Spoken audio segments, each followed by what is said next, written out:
Hey, what's up guys? Welcome back to another video. So what I currently have behind me is the LG GX9.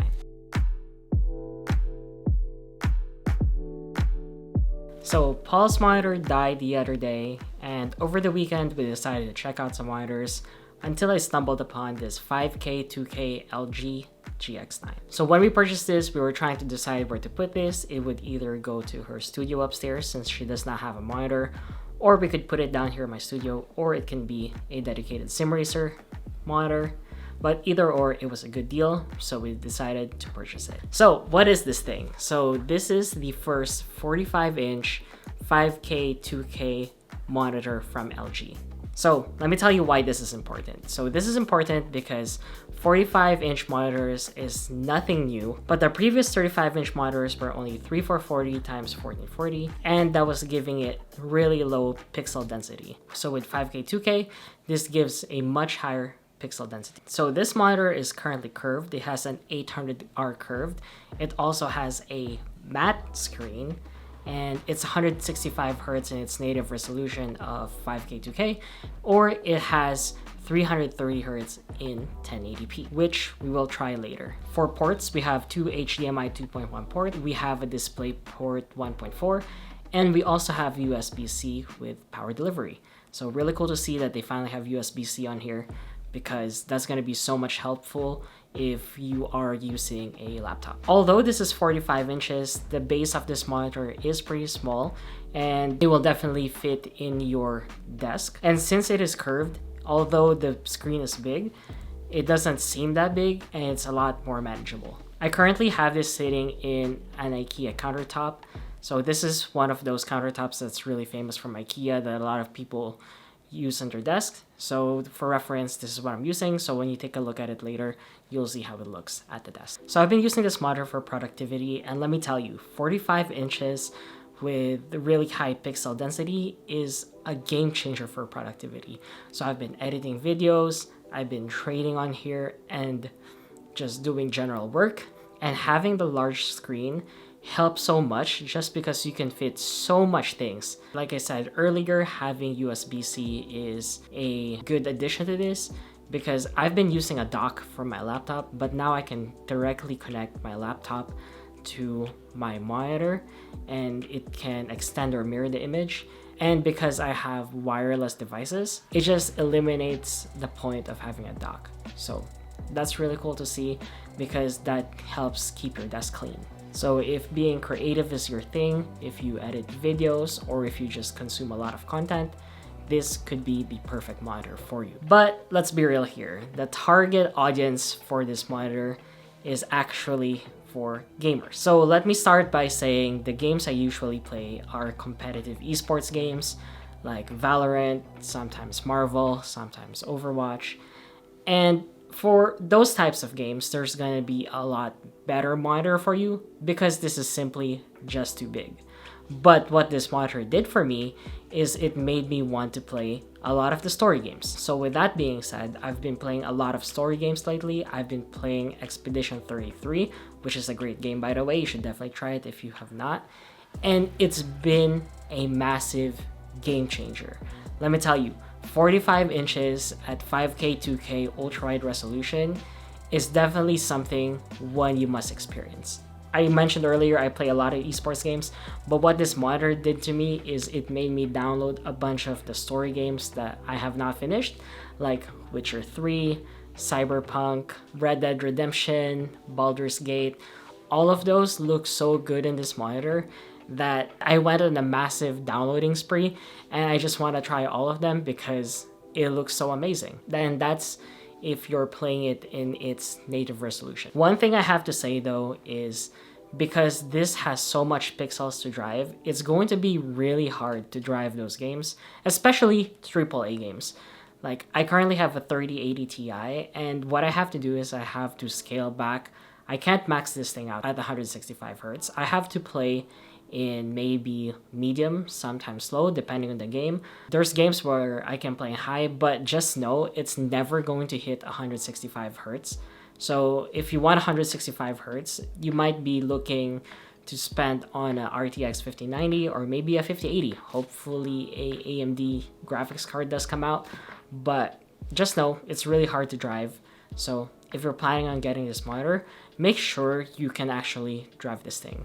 Unless you're like me, you don't mind turning down your graphics settings to just get better FPS. So like I mentioned earlier, I play a lot of FPS games, and specifically Valorant.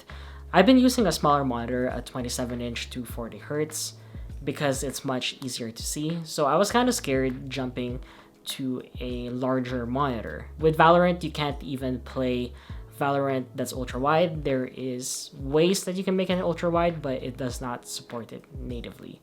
So I've just been playing with black bars, and honestly, at first, I didn't think I was gonna perform that well, but after playing lots of hours, I can actually perform really well in Valorant, and that's with 165Hz. If I do decide that I want to try hard, I can flip the monitor to 330Hz, but the downgrade is it becomes 1080p. So with 1080p, everything just blows up, everything gets larger, and the scaling is pretty bad. Everything is gonna be so blurry. However, everything is going to be extremely smooth. When my friends play Valorant, it's kind of funny because although they have 1440p resolutions, they run this thing in 720p and they stretch it out. So it's funny because when I put it to 1080p, that's exactly how I feel. I have like a 4K monitor and then I run it in 1080p just so it gets stretched out.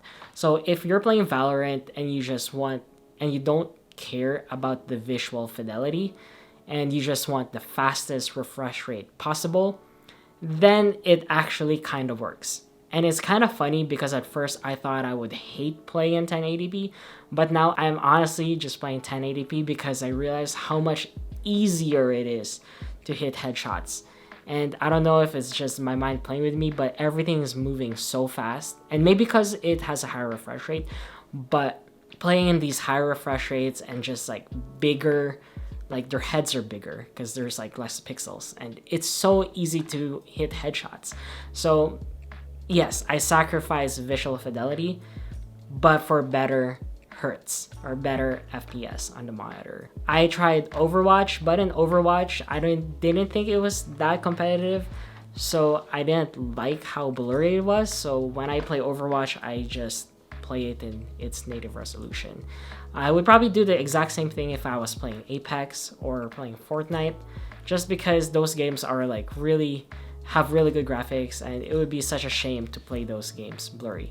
But if your main competitive game is maybe Valorant or CS2, like definitely dropping this resolution to 1080p will help a lot. And that's why I feel like I was okay with this monitor, even though it was kind of blurry.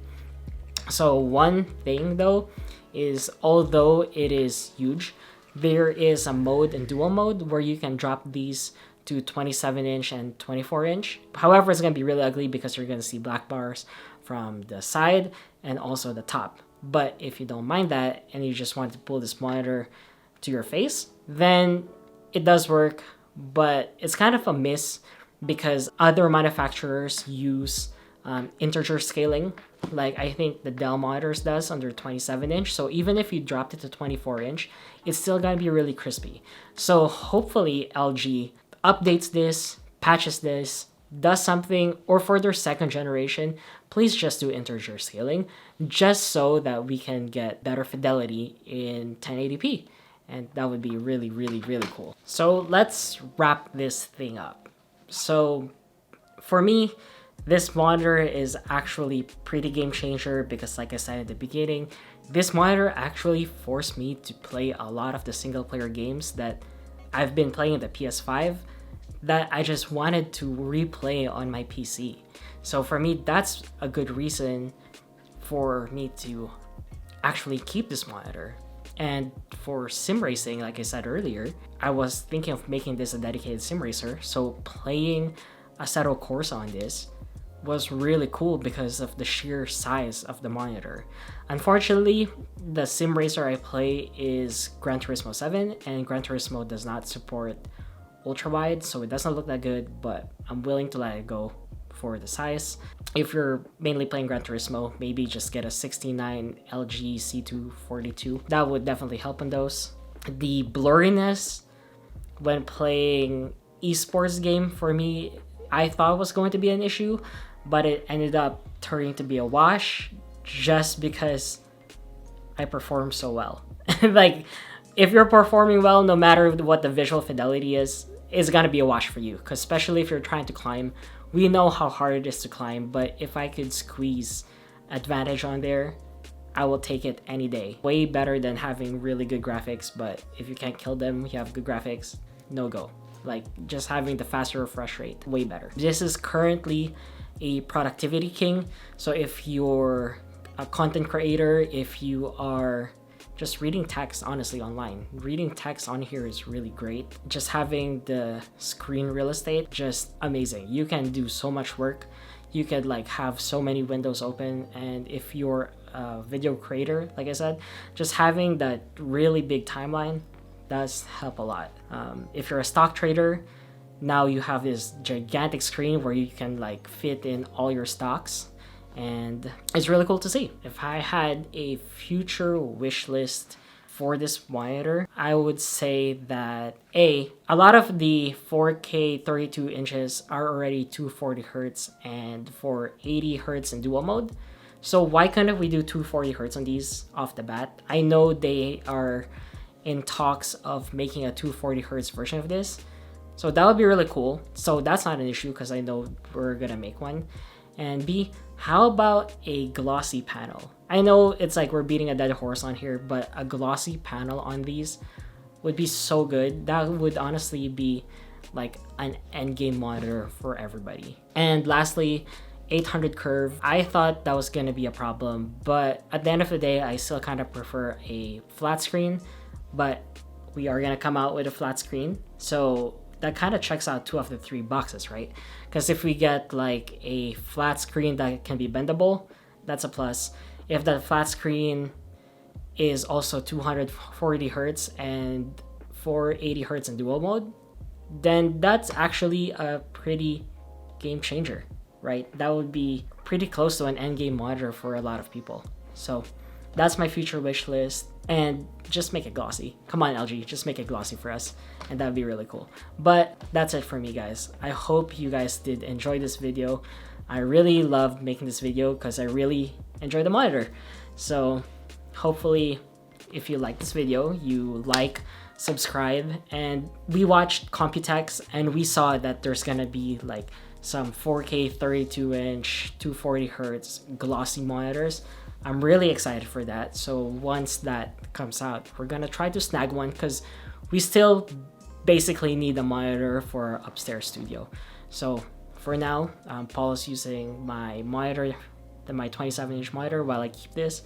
But we're probably gonna swap back, and then we're gonna try to snag that 32-inch monitor. So yeah, more videos to come. Thank you guys for hanging out with me. I'll see you guys in the next video. Peace.